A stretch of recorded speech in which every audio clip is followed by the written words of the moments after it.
Hey, I wanted to give you a quick overview of the P90X2 foam roller sequence. It is so beneficial as far as releasing your muscles. It's just fantastic.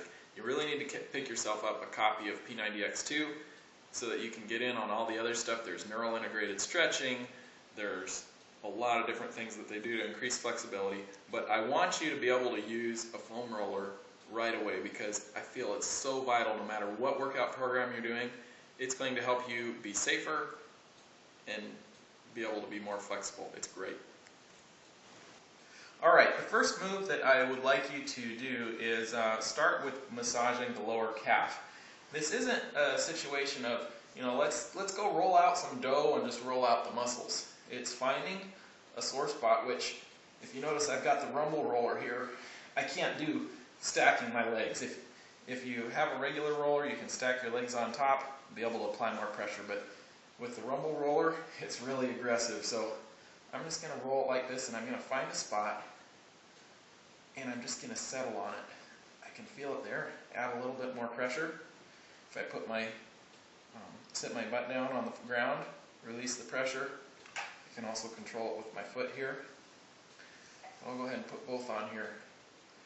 And basically what I'm going to do is I'm going to find another spot here. Oh, I found one. And I'm just going to relax and just sit into it.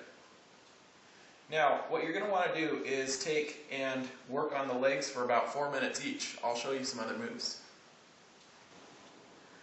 Alright, you're going to want to move up the leg after you have finished rolling out and settling on spots in your calf.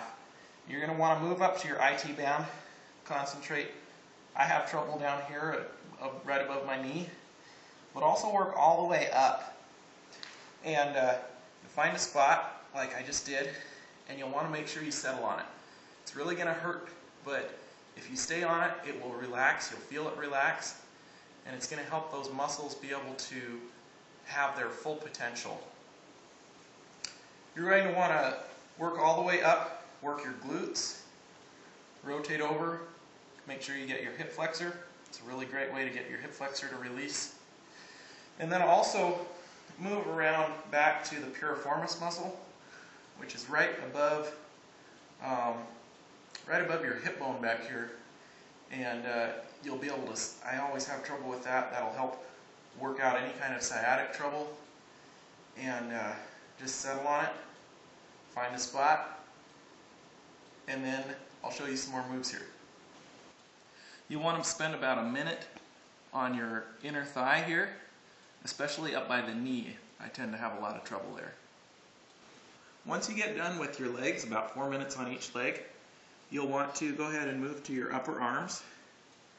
And I like to work my forearms first and really get in there. There's a muscle on the top of my forearm that gets really sore from typing. And it's really nice to just push into it and settle. That'll really help release that muscle. Continuing to work on your arms, you'll want to do your shoulder, and you'll also want to make sure you get your tricep. Make sure you work all the sides of your arm, not just one side. I always have trouble with my tricep. I've got a spot, there it is, that is really sensitive, and it's good to work it out though, because it really helps the muscles be able to purge the impurities and the different things. You'll also want to make sure that you get your bicep, and you can work your pecs at the same time and roll over those. It's really good to work out any kind of soreness that you might have from doing push-ups or anything like that.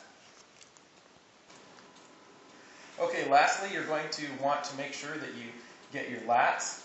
Make sure you go all the way to the base. Hi there, bud. Go all the way to the base of the muscle, and which is actually quite a bit lower in your back.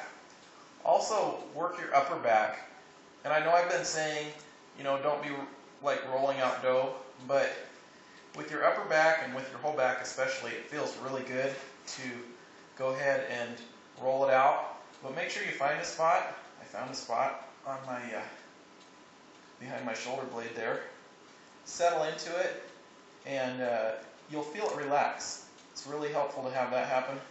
You can also work your lower back, but be careful with that. Make sure that you're supported, holding your abs tight, because you don't want to injure yourself.